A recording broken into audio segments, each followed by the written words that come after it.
Maharashtra election cover कर रही है, प्रगति का रुख कर लेते हैं। प्रगति, हम ये देख रहे हैं कि महाविकास आघाड़ी में पहले तो ये टेंशन थी कि कौन मुख्यमंत्री बनेगा। अभी तो देखिए मतपेटी खुली नहीं है, पता नहीं चला है कौन जीता। पहले ये टेंशन, और उससे पहले ये टेंशन कि नेता कहीं और ना चले जाएं, रिजॉर्ट भी बुक होने लग गए।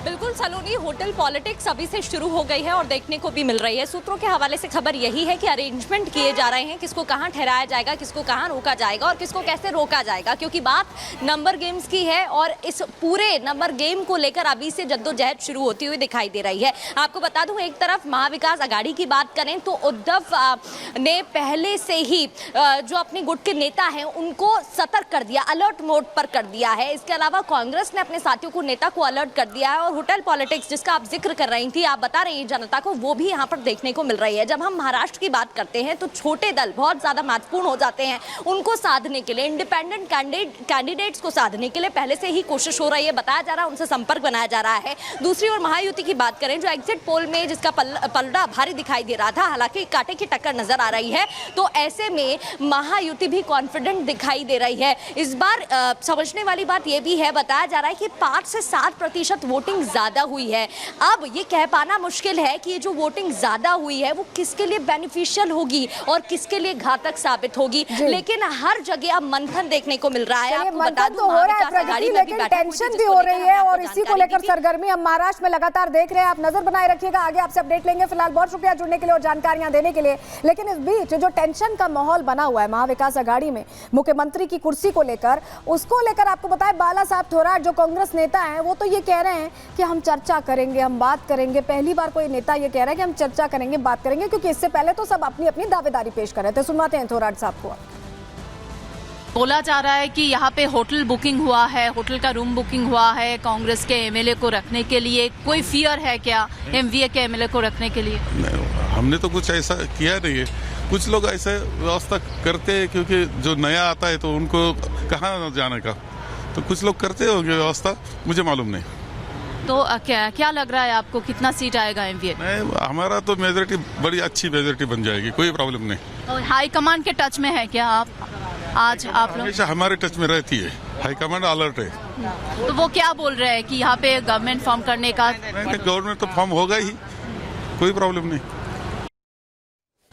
तो देखिए, कुर्सी को लेकर रार छिड़ी हुई है अभी से ही महाविकास आघाड़ी में, और कांग्रेस का एक बयान जिसने बखेड़ा खड़ा कर दिया है। हुआ क्या है, चलिए जानकारी जल्दी से आपके सामने रख रहे हैं। देखिए, नतीजों से एक दिन पहले महाविकास आघाड़ी में खटपट शुरू हो गई, नाराजगी का दौर शुरू हो गया है। नाना पटोले का, दरअसल जो कांग्रेस के प्रदेश अध्यक्ष है, उनका बयान यहाँ सियासत गर्म कर रहा है, बखेड़ा खड़ा कर रहा है। कांग्रेस के नेतृत्व में एमवीए की सरकार बनेगी, उन्होंने ये बात कह दी। अब इसका सीधा सीधा मतलब है कि कांग्रेस बड़ा भाई है इस गठबंधन में, तो टेंशन तो बाकी दलों को होगी ही। पटोले का दावा है कि कांग्रेस की ज्यादा सीटें आएंगी और ऐसे में वो डिसाइडिंग फैक्टर होंगे कि कौन बनेगा यहाँ पर मुख्यमंत्री। नाना पटोले, आपको ये भी बता दें कि खुद नाना पटोले भी मुख्यमंत्री बनना चाहते हैं। इसको लेकर एक तरह से उनके तरफ से दावेदारी पेश कर दी गई है, यानी नतीजे से पहले ही पटोले अपनी दावेदारी मजबूत करने में जुट गए हैं, ऐसा लग रहा है। लेकिन ये बयान आया, नाना पटोले का ये बयान आया और नाराजगी का दौर महाविकास आघाड़ी में पहले कुर्सी के लिए था और अब तो सीधे सीधे पटोले साहब आके कह ही दे रहे हैं कि वही तय करेंगे मुख्यमंत्री, कांग्रेस ही सबसे ज्यादा सीटें जीतेगी और वही मुख्यमंत्री बनेंगे। तो ऐसे में अब टेंशन का दौर कैसे शुरू हो रहा है। देखिए, नाना पटोले के बयान के बाद अब उद्धव गुट नाराज हो गया है। यहाँ पर नाराजगी इस कदर कि पटोले के बयान को यहाँ पर संजय राउत ने काउंटर किया, उनको रास नहीं आया ये बयान। कहा कि महाविकास आघाड़ी सरकार बनाएगी, उन्होंने करेक्ट किया है नाना पटोले को और कहा है कि महाविकास आघाड़ी सरकार बनाएगी, सीएम का चेहरा सहयोगी तय करेंगे, ये भी यहाँ पर संजय राउत कहते नजर आए। और ये भी कहा कि मैं इसे स्वीकार नहीं करूंगा। कांग्रेस आला कमान पर भी उन्होंने निशाना साध दिया है। यानी ये जो बयान नाना पटोले ने दिया, एक तो संजय राउत साहब को समझ में भी नहीं आया, पसंद भी नहीं आया, और ये जो नाराजगी का दौर शुरू हो चुका है महाविकास आघाड़ी में, वो भी खुलकर एक तरह से सामने आ गया है। कैसे नाना पटोले ने क्या कहा था, पहले आपको सुनवाते हैं कि नाना पटोले ने क्या कहा था, क्योंकि उन्हीं का बयान था जिस पर रिएक्शन संजय राउत का आया है। संजय राउत ने बयान के जवाब में कैसे मुखर होकर कह दिया कि महाविकास आघाड़ी तय करेगी, सुनिए जरा। महाराष्ट्र में कांग्रेस की लीडरशिप में ही सरकार महाविकास आघाड़ी की बनेगी। उस तरह से जो मतदान का जो रुझान आ रहा है, कॉल आ रहा है, जो लोग मतदान के लिए जा रहे हैं, तो उसके आधार पर राज्य में कांग्रेस की सबसे ज्यादा कैंडिडेट चुन के आएंगे। तो आपने सुना कैसे नाना पटोले साहब बोल रहे हैं कि कांग्रेस की सबसे ज्यादा सीटें आएंगी, वही तय करेगी कि कौन बनेगा मुख्यमंत्री। लेकिन संजय राउत इस बयान से आग बबूला हो गए। क्या रिएक्शन उनका आया, सुनिए जरा। भूमिका शरद पवार साहब की तो रहेगी, कांग्रेस पार्टी की रहेगी और उद्धव ठाकरे साहब की भी रहेगी ना। ये महाविकास आघाड़ी है और हमारे साथ जो छोटे छोटे दल हमारे साथी है, जैसे कि समाजवादी पार्टी के लोग चुनकर आ रहे हैं, कम्युनिस्ट पार्टी के लोग चुनकर आ रहे हैं, शेतकरी कामगार पक्ष है वहाँ एक, उनके लोग चुनकर आएंगे, कुछ इंडिपेंडेंट आएंगे। लेकिन हमारा बहुमत जो है महाविकास आघाड़ी का, वो पूरा बहुमत रहेगा। तो सब एक साथ बैठकर कल हम निर्णय लेंगे। वही शिवसेना नेता शाइना एनसीए कह रही हैं कि दरअसल ये तो देखिए मुंगेरी लाल के हसीन सपने हैं, कोई भी देखे, सच होंगे नहीं होंगे वक्त बताएगा। सुनिए जरा। नाना पटोले और संजय राउत का स्पर्धा है कि किसने ज्यादा विवादक बयान दिए।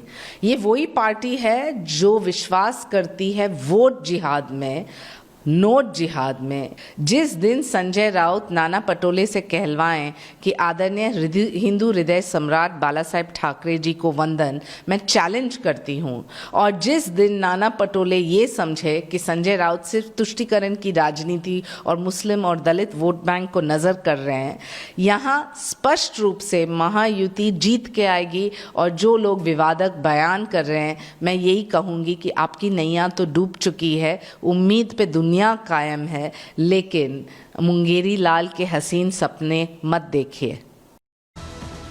और देखिए चुनावों को लेकर, नतीजों को लेकर आपने अमूमन देखा होगा कि जब नतीजे आते हैं तब ईवीएम की चर्चा शुरू होती है कि ईवीएम में गड़बड़ी हुई, ये हुआ वो हुआ। लेकिन इस बार राजनीतिक दल ने नहीं हाय तौबा मचाई है हाय तौबा मौलाना साहब ने, जो फतवे जारी कर रहे थे कभी एमवीए के समर्थन में। चलिए जानकारी आपके सामने रखते हैं कि ईवीएम को लेकर क्यों चर्चा नई छेड़ दी है मौलाना साहब ने, जो पहले फतवे जारी करके कह रहे थे कि कुछ शर्तें हैं, उनके जरिए आप समर्थन करिए, तो इसको लेकर बीजेपी वोट जिहाद की भी बात कर रही थी। अब वही मौलाना साहब यहाँ ईवीएम पर प्रश्न खड़े कर रहे हैं। राजनीतिक दल से और आगे निकल गए मौलाना साहब। क्यों मैं ऐसा कह रहे हैं? देखिए वोट जिहाद के बाद नया पैतरा अपनाया गया।